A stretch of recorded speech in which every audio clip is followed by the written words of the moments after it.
Hello. कैसे हैं सब लोग? एकदम ज़बरदस्त। चलिए, स्वागत है आपका आपके अपने यूट्यूब चैनल जिसका नाम है द अभ्यास एकेडमी।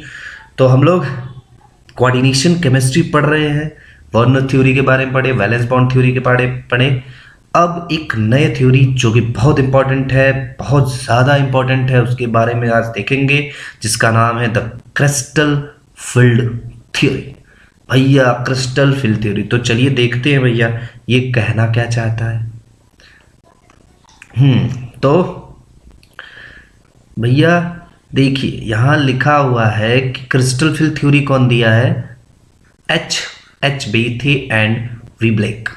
ये दो साइंटिस्ट है जिन्होंने क्रिस्टल फील्ड थ्योरी के बारे में बताया, हम लोग को पढ़ने के लिए दे दिए। ठीक है, तो इसके कुछ पॉइंट्स है, उसके बारे में पहले देख लेते हैं कि क्या क्या पॉइंट्स इसमें कहा गया। तो पहला पॉइंट है कि कॉम्प्लेक्स कॉम्बिनेशन ऑफ जो है मेटल का सराउंडेड बाय लिगेंड। मतलब कॉम्प्लेक्स सिंपल जो पहला था वही है कि मेटल जो बनेगा, मेटल कॉम्प्लेक्स कैसे बनेगा? लिगेंड सराउंड करेगा। यही तो था ना कि लिगेंड सराउंड करेगा मेटल को और कॉम्प्लेक्स का फॉर्मेशन होगा। ठीक है, कॉम्प्लेक्स क्या है? Combination of metal surrounded by ligand. ये बोला है यहाँ पे कि कॉम्प्लेक्स जो है वो हमारा क्या है? कॉम्बिनेशन ऑफ मेटल है सराउंडेड बाय लिगेंड। ठीक है, चलिए नेक्स्ट इज पॉइंट में क्या है कि इंटरैक्शन जो है उनके बीच का प्योरली क्या है? इलेक्ट्रोस्टैटिक। देखिए भैया वहां पे जब बैलेंस बॉन्ड थ्योरी में बात हुई थी वहां उन्होंने कहा था कि मेटल और लिगेंड के बीच का जो बॉन्ड होता है वो कोवैलेंट होता है। यहाँ पे क्या बता दिया गया? इन्होंने बताया क्रिस्टल फील्ड थ्योरी में कि प्योरली इलेक्ट्रोस्टैटिक होता है, मतलब कि आयनिक बॉन्डिंग होती है। ठीक है, फिर नेक्स्ट पॉइंट में in absence of ligand field same energy orbital. मतलब क्या है कि जब लिगेंड फील्ड कोई अप्रोच नहीं कर रहा है तो जो एनर्जी ऑर्बिटल्स हैं उनके सारे की एनर्जी क्या होगी? सेम होगी। ठीक है, तो सबकी एनर्जी सेम होगी। और सेम जो एनर्जी के ऑर्बिटल्स होते हैं उनको हम लोग क्या बोलते हैं? Degenerate orbitals. क्या बोलते हैं? Degenerate orbitals. ये ध्यान रखेंगे। ठीक है, number of ligands and their arrangement determines the crystal. भाई सही बात है कि मेटल से कितने लिगेंड जुड़े हैं भैया, कि ऑक्टाहेड्रल बनेगा कि टेट्राहेड्रल बनेगा, ये कैसे डिटरमाइन होता है? 6 लिगेंड जुड़ा है तो ऑक्टाहेड्रल बनेगा, 4 है तो टेट्राहेड्रल या स्क्वायर प्लेनर बनेगा। ये डिटरमाइन करता है कि भैया नंबर ऑफ लिगेंड्स कितना है, तो वही डिटरमाइन करेगा कि क्रिस्टल फील्ड कौन सा होगा। In presence of ligand field, orbitals split up in two different set and this process is called crystal field splitting। भैया क्रिस्टल फील्ड स्प्लिटिंग है क्या? कि जो जैसे ही लिगेंड अप्रोच करेगा ये दो सेट में ब्रेक हो जाएगा, कि ऑर्बिटल्स के दो सेट ब्रेक हो जाएंगे, दो सेट में स्प्लिट कर जाएगा एक्चुअली। तो उनको हम उस प्रोसेस को हम लोग क्या बोलेंगे? Splitting, crystal field splitting. ठीक है, चलिए तो ये कुछ पॉइंट्स है। अब हम लोग देखते हैं कि क्या ऑर्बिटल्स, यहां नाम ले लिया ना भैया कि ये डिफरेंट ऑर्बिटल्स, दो अलग अलग सेट के ऑर्बिटल्स में, ठीक है, टूट रहे हैं। तो ये क्या क्या होते हैं भैया? चलिए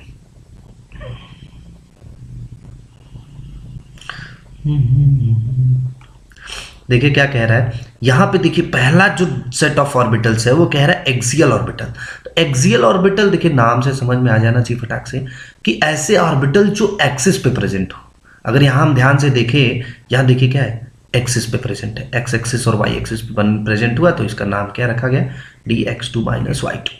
ठीक है, यहां देखिए वो z एक्सिस पे प्रेजेंट ऑर्बिटल है, z एक्सिस पे प्रेजेंट ऑर्बिटल है d2। मतलब कुछ एक्सियल ऑर्बिटल्स होंगे, कुछ नॉन एक्सियल। तो जो एक्सियल ऑर्बिटल होते हैं उनको हम क्या बोलते हैं? Easy set of orbitals.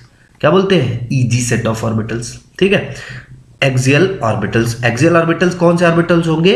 जो एक्सिस पे प्रेजेंट होंगे, चाहे एक्स एक्सिस पे, चाहे वाई एक्सिस पे या जेड एक्सिस पे प्रेजेंट ऑर्बिटल्स होंगे, उनको हम लोग क्या बोलेंगे? Axial orbital. चलिए देखिए दूसरा नॉन एक्सियल ऑर्बिटल्स। यहां देखिए कोई भी ऑर्बिटल एक्सिस पे प्रेजेंट नहीं है, एक्सिस पे ऐसे ऑर्बिटल प्रेजेंट नहीं है। इसका मतलब क्या है कि ये देखो यहां पे non axial, non axial, non axial. तो ये जो D X Z, D Y Z और डी जेड एक्स है, सॉरी डी एक्स वाई ना, D X Z, D Y Z और डी एक्स वाई, ये तीनों जो ऑर्बिटल्स होते हैं वो हमारे क्या है? नॉन एक्सियल ऑर्बिटल्स होते हैं। मतलब कि वो क्या होंगे? एक्सिस पे प्रेजेंट नहीं होंगे। ये जानना बड़ा जरूरी है क्योंकि भैया स्प्लिट करेगा दो सेट में तो क्यों एनर्जी कम होगी क्यों ज्यादा होगी, वो कंडीशन हम लोग जानेंगे। ठीक है, चलिए तो आगे बढ़ते हैं। ये देखिए यहाँ पे स्प्लिटिंग की चर्चा हुई है कि कैसे, तो पहले हम लोग देखते हैं यहाँ पे देखिए पांचों जो ऑर्बिटल्स हैं D X Y D Y Z D Z X and D X two minus Y two and D Z two, ये सब क्या है, सेम एनर्जी के ऑर्बिटल्स है। ठीक है, सारे एनर्जी सेम है। अब क्या हुई कि डी जो लीगेंड है वो सिमेट्रिकली अप्रोच किया, मतलब अभी क्या हुआ, क्रिस्टल फील्ड डिटरमाइन नहीं किया हाँ कि ऑक्टाहेड्रल है तो इधर से इधर से इधर, ऐसा कुछ नहीं। पहले लीगेंड क्या हुआ, सेम तरीके से आए, सेम पोजीशन सिमेट्रिकली। तो जैसे ही लिगेंड के कांटेक्ट में आएगा मेटल्स की एनर्जी जो है, मेटल के ऑर्बिटल्स की एनर्जी जो है वो क्या होगी, इंक्रीज कर जाएगी, बढ़ जाएगी भाई, इंक्रीज करके देखिए यहाँ सारी एनर्जी इनमें। अब क्या होगा, जब एक प्रॉपर क्रिस्टल फील्ड जनरेट होगा, जैसे ऑक्टाहेड्रल केस में हम लोग पढ़ रहे हैं, यहाँ पे ऑक्टाहेड्रल की बात करते हैं, क्रिस्टल स्प्लिटिंग कैसे होती है, तो भाई ऑक्टाहेड्रल की स्प्लिटिंग करने के लिगेंड कैसे अप्रोच है, ऐसे ऐसे ऐसे ऐसे भैया ऐसे ऐसे आकर के जुड़ेगा तब ना ऑक्टाहेड्रल ज्योमेट्री बनेगा एक। तो वहां पे जब लिगेंड आएगा अलग अलग डायरेक्शन से अटैक होगा तब क्या होगा, देखिए अब मेटल ऑक्टाहेड्रल के, चलिए इसको थोड़ा ध्यान से देखते हैं।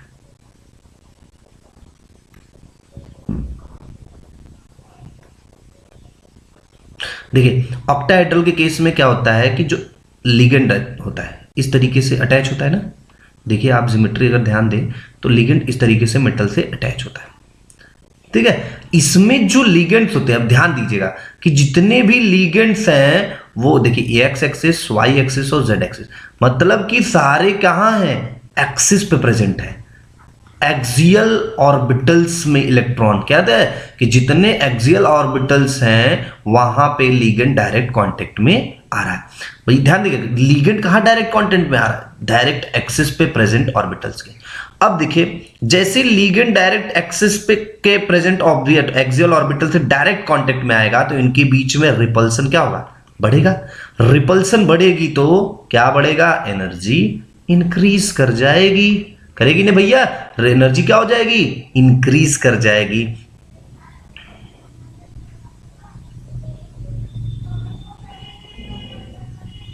तो अब यहां देखेंगे हम लोग जब एनर्जी इंक्रीज करेगी, देखिए D X two minus Y two D Z two, अभी क्या बोले थे ये दोनों को ऐसे ऑर्बिटल थे, एक्सियल ऑर्बिटल, इस वजह से इनकी एनर्जी देखिए बढ़ गई ना। और नॉन एक्सियल ऑर्बिटल पे प्रेजेंट, नॉन एक्सियल ऑर्बिटल पे तो कोई डायरेक्ट कांटेक्ट में आ नहीं रहा है तो उनके बीच में रिपल्सन नहीं होगा, जिसके वजह से इनकी एनर्जी क्या होती है, कम हो जाती है। समझ रहे ना भैया कि D X two minus Y two और डी जेड टू का के केस में जो स्प्लिटिंग है वो क्यों बढ़ जा रही है, सॉरी एनर्जी क्यों बढ़ जा रही है, क्योंकि वो डायरेक्ट किसके, क्योंकि हम जब ऑक्टाहेड्रल बना रहे हैं तो वहां पे जितने भी लिगेंड आ रहे हैं वो कहां से आ रहे हैं, एक्सियल आ रहे हैं, एक्सियल अप्रोच हो रहा है। और जब एक्सियल अप्रोच होगा तो डायरेक्ट कांटेक्ट में एक्सियल ऑर्बिटल आएंगे, और एक्सियल ऑर्बिटल डायरेक्ट कांटेक्ट में आ रहा है तो उनके बीच में रिपल्सन ज्यादा हो रहा है, और रिपल्सन ज्यादा हो रहा है तो एनर्जी उनकी बढ़ जाएगी। यहां पे रिपल्सन नहीं हो रहा है तो उनकी एनर्जी क्या हो रही, घट जा रही। ठीक है, एक चीज जानिए हमेशा कि जिस सेंटर से यहां से जहां से स्प्लिटिंग स्टार्ट होती है उसको क्या बोलते हैं हम लोग, बेरी सेंटर, ये ध्यान रखेंगे। ठीक है, किसको क्या बोलते हैं, बेरी सेंटर। और इन दोनों के बीच के एनर्जी गैप को, इन दोनों के एनर्जी बीच के एनर्जी गैप को क्या बोलते हैं, क्या बोलते हैं, टेल O C F S E, crystal field stabilization energy. दोनों के बीच के गैप को क्या बोलते हैं, CFSE, crystal field stabilization energy. Octahedral के केस में उसको डेल ओ से डिनोट कर रहे हैं। ठीक है, तो चलिए उसके बारे में कुछ देखते हैं भैया कि CFSE क्या होता है। ये देखिए CFSE की वैल्यू बात बार रही है यार, CFSE का फॉर्मूला दिया है 0.4 इंटू T2J का इलेक्ट्रॉन प्लस 0.6 इंटू EG का इलेक्ट्रॉन। ठीक है, या फिर अगर DQ के फॉर्म में निकालना है जनरेट क्वेश्चन तो वहां पे क्या होता है कि del O equals to 10 DQ होता है, तो यहाँ आप आसानी से उसको 10 DQ में कन्वर्ट कर सकते हैं। ठीक है, तो इसके बेसिस पे हम लोग क्या कर सकते हैं, आराम से कैलकुलेट कर सकते हैं। तो चलिए अब कुछ कंडीशन देखते हैं ऑक्टाहेड्रल के केस का। ठीक है,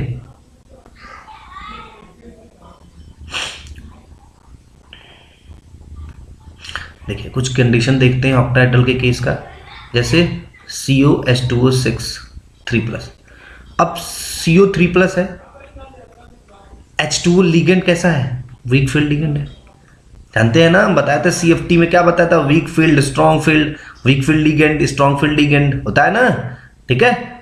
लिस्ट आपको पिछली क्लास में दी गई थी, पिछली वीडियो में, कैसे वीक होते हैं, कब स्ट्रॉन्ग लिगेंड होते हैं, वहां पे आप देख सकते हैं, मैं इसमें आपको डिस्क्रिप्शन में लिंक दे दूंगा। तो CO3 H2O weak field ligand है। अब भैया वीक फील्ड लिगेंड है तो यहां पे क्या होगा कि देखिए, तो कंडीशन ध्यान देखिए, अब ये हम ऑक्टाहेड्रल बनाते हैं, डायरेक्ट स्प्लिटिंग बना रहे हैं, ठीक है। तो यहाँ पे क्या आ रहा है? CO3+ में अब इलेक्ट्रॉन देखेंगे तो CO का क्या होता है? 3d7 4s2, तो 3+ है, मतलब 3d6 कंडीशन है। यहां देखिए, अगर ये वीक फील्ड लिगेंड है, इसका मतलब इलेक्ट्रॉन एक यहां भरेगा, यहां भरेगा, यहां भरेगा, फिर यहां भरेगा, यहां जाएगा, 5 हो गया, फिर तब यहां आकर के भरेगा, ठीक है। अगर यही स्ट्रांग होता, मतलब CO के साथ CN होता, तो भैया तुरंत यहीं पे सारे के सारे धड़ाम से पेयर हो जाते हैं, ऐसे ऐसे ऐसे ऐसे और ऐसे, 6 इलेक्ट्रॉन नीचे ही रह जाते हैं, ठीक है। 6 के 6 इलेक्ट्रॉन नीचे आ जाते हैं। क्यों? क्योंकि यहां पे कारण क्या है, अब ध्यान दीजिएगा। एक होता है पेयरिंग एनर्जी। क्या होती है भैया पेयरिंग एनर्जी? देखिए, पेयरिंग एनर्जी क्या होता है, अगर हम पेयरिंग एनर्जी की बात करते हैं तो पेयरिंग एनर्जी इलेक्ट्रॉन को पेयर कराने में रिक्वायर्ड जो एनर्जी होती है उसको हम लोग पेयरिंग एनर्जी बोलते हैं। अब देखिए कि इनके बीच का बिग एनर्जी गैप जो है क्या है, वो CFSC है ना, CFSC।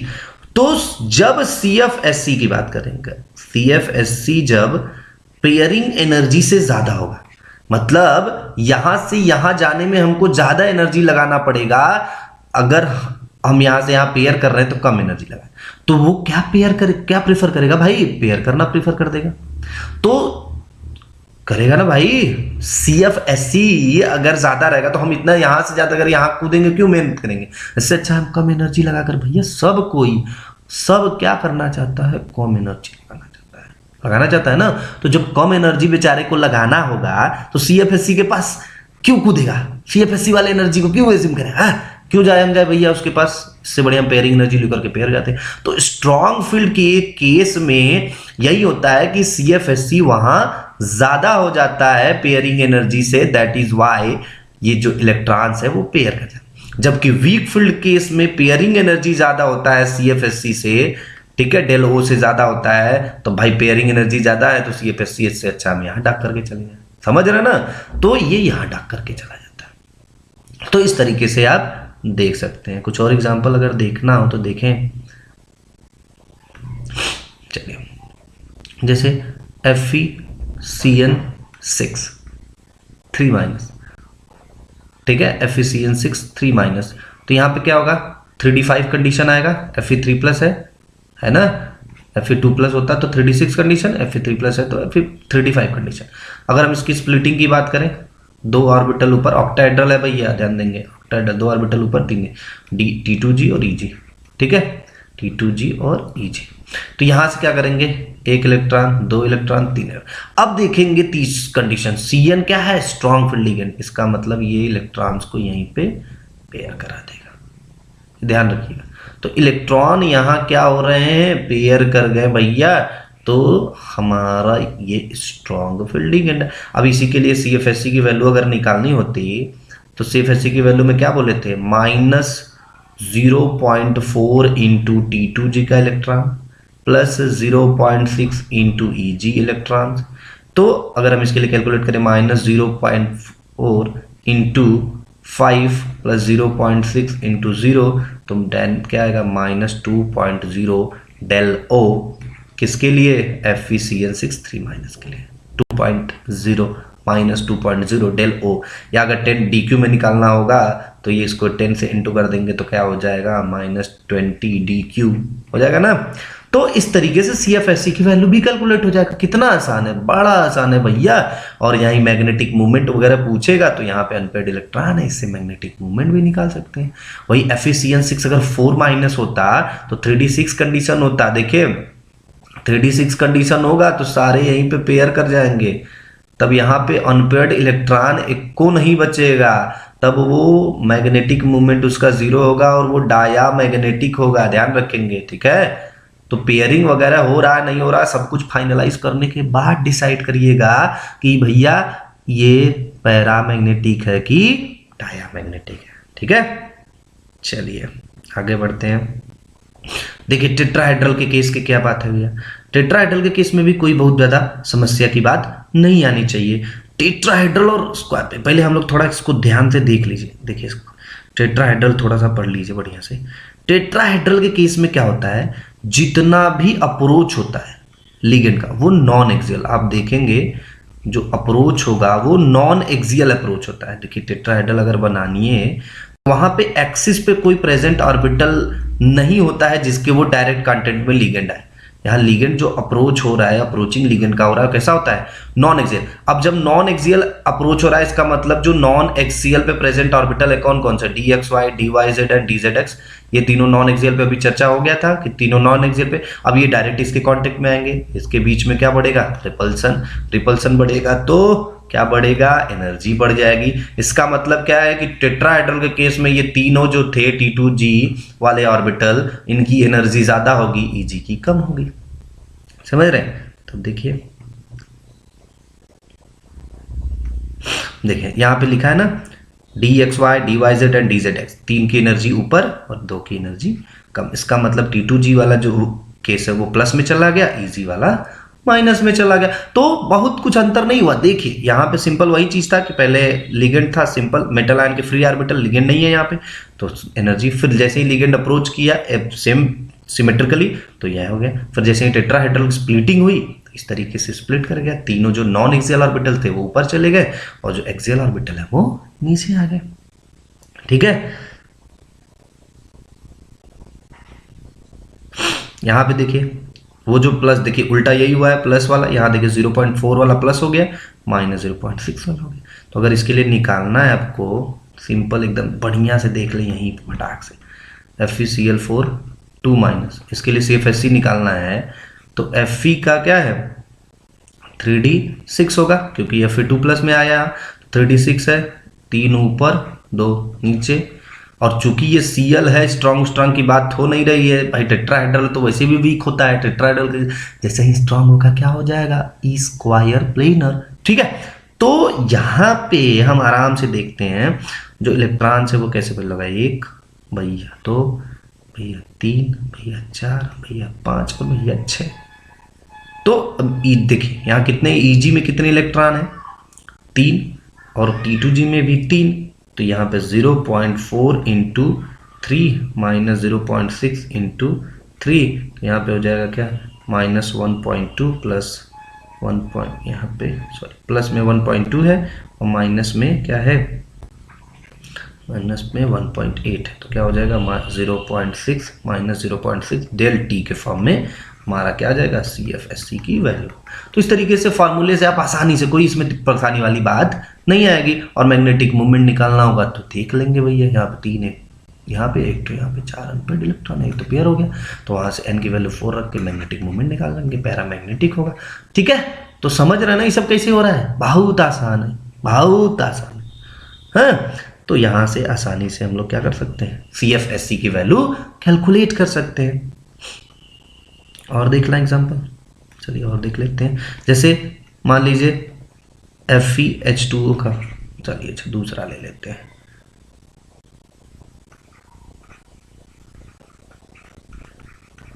CrCl4,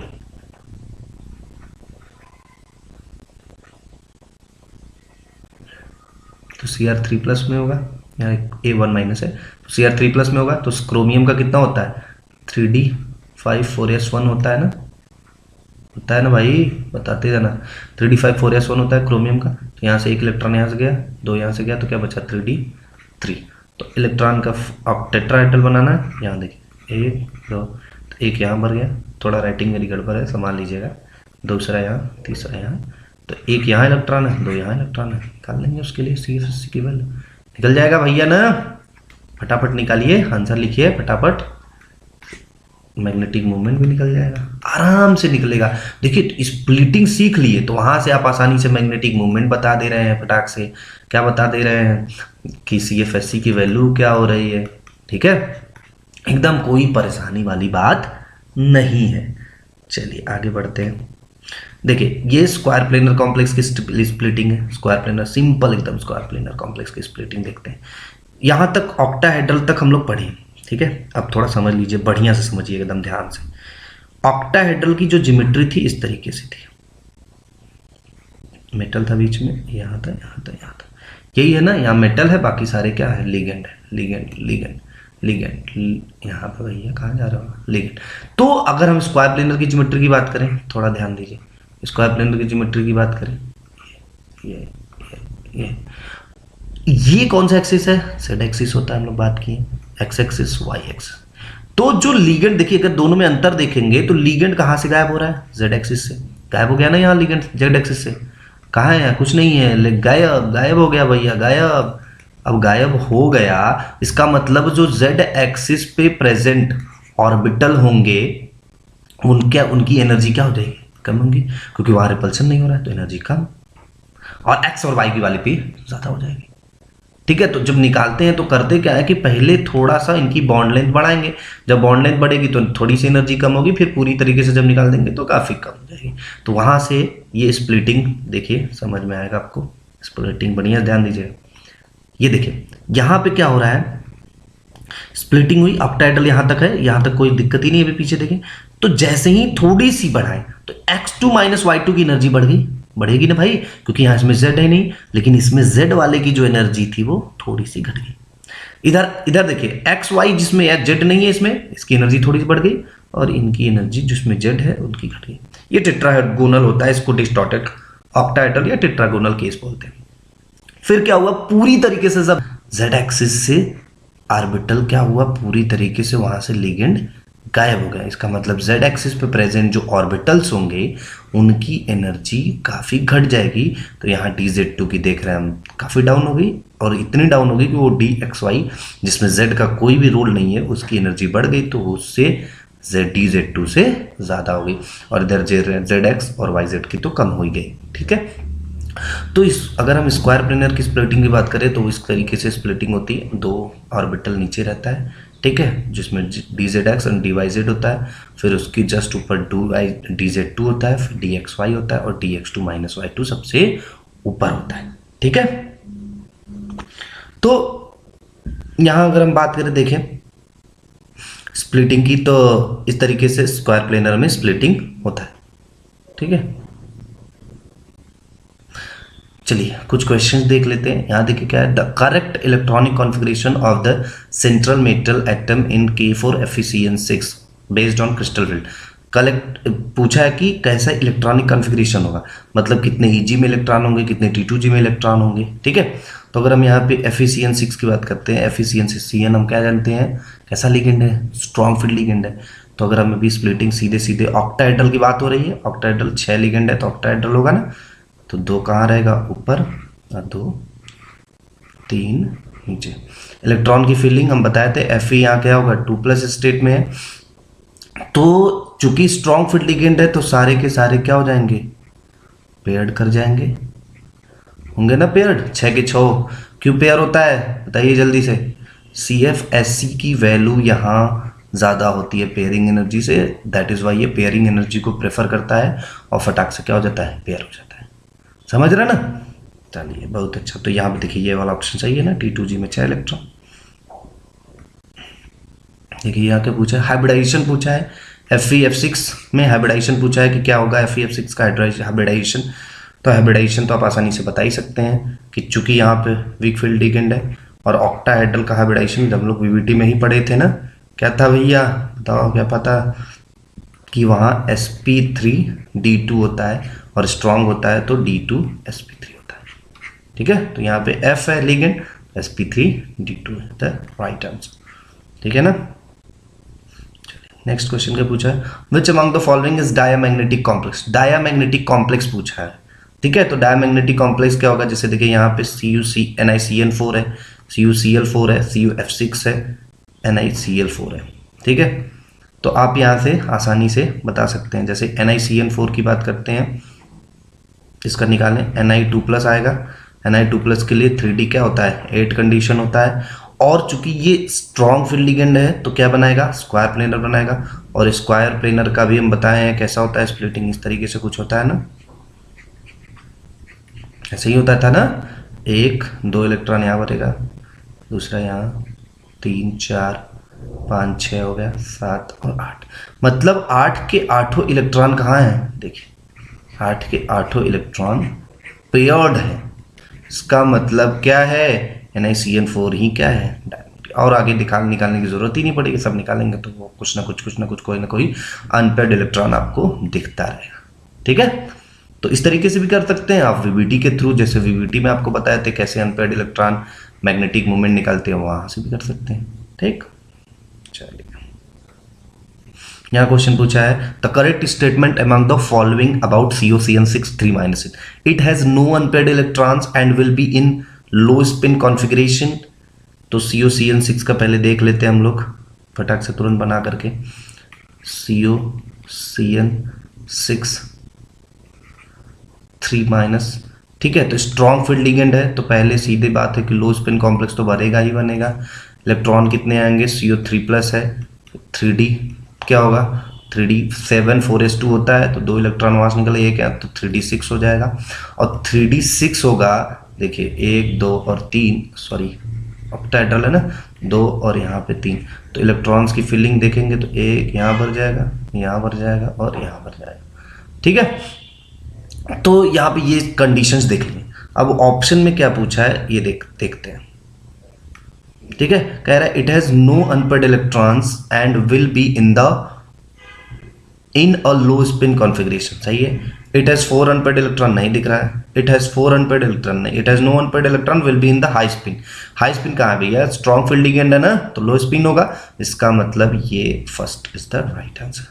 ठीक है, तो इस तरीके से हम लोग CFT के बारे में देख सकते हैं। तो आपको इस तरीके से कई सारे क्वेश्चन आपको मिलते हैं, आप सॉल्व कर सकते हैं। ठीक है, तो अभी आज के लिए इतना ही रखते हैं। ठीक है, बाकी आपको कुछ पूछना होगा आप बोल क्वेश्चन दे सकते हैं।